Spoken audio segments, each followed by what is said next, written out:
Singapore is often celebrated for its economic prowess, technological innovation, and prudent financial management. But beneath this reputation lies a striking imbalance. While the nation pours billions into research, innovation, and enterprise RIE initiatives, direct social support for its citizens remains comparatively modest. This video explores the core argument drawn from Liang Shihian's writings. Why is there always money for investments but not for people? We'll examine the priorities that have shaped Singapore's fiscal landscape, the paradoxes that emerge from its cash flow realities, and the consequences for everyday Singaporeans. As we journey through the numbers and stories, we'll ask, what would Singapore look like if its priorities were rebalanced to invest more in its people, not just its future economy? Let's dive into the numbers. Singapore's RIE 2030 plan allocates a staggering $37 billion over 5 years, about $7.4 billion annually, to drive technological advancement and economic competitiveness. In contrast, flagship social assistance schemes like ComCare, MediFund, and Silver Support each receive only a fraction of that amount, with annual spending typically in the hundreds of millions.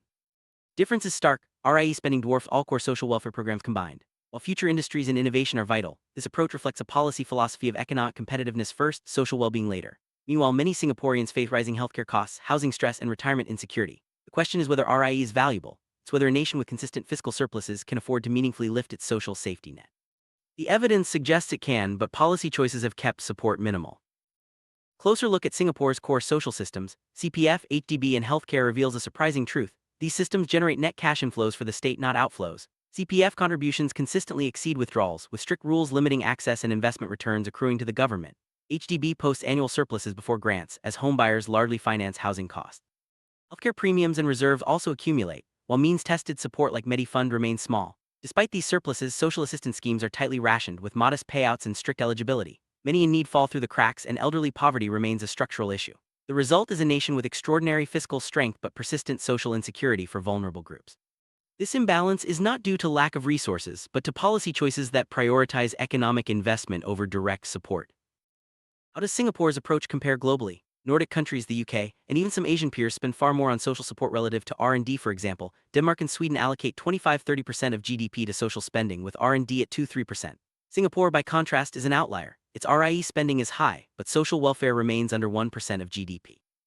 Countries with higher social spending do not necessarily underperform economically. In fact, they often enjoy lower inequality and stronger social cohesion.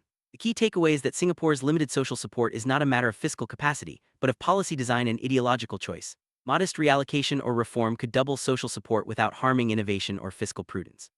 Ultimately, a balanced model is possible, one that invests in both future industries and the well-being of all Singaporeans. Singapore's story is one of remarkable economic achievement, but also of missed opportunities to build a more inclusive and humane society. The evidence is clear. Structural surpluses in CPF, HDB, and healthcare provide ample fiscal room to strengthen the social safety net. By rebalancing priorities even slightly, Singapore could double support for the vulnerable, improve retirement security, and reduce inequality, all while maintaining its competitive edge. Path forward is not about choosing between innovation and compassion, but about recognizing that true progress means investing in people as much as in technology. As we reflect on Liang Shihian's critique, the message is simple. Fiscal prudence must not come at the expense of social dignity. Singapore can and should lead the way in both economic and human development.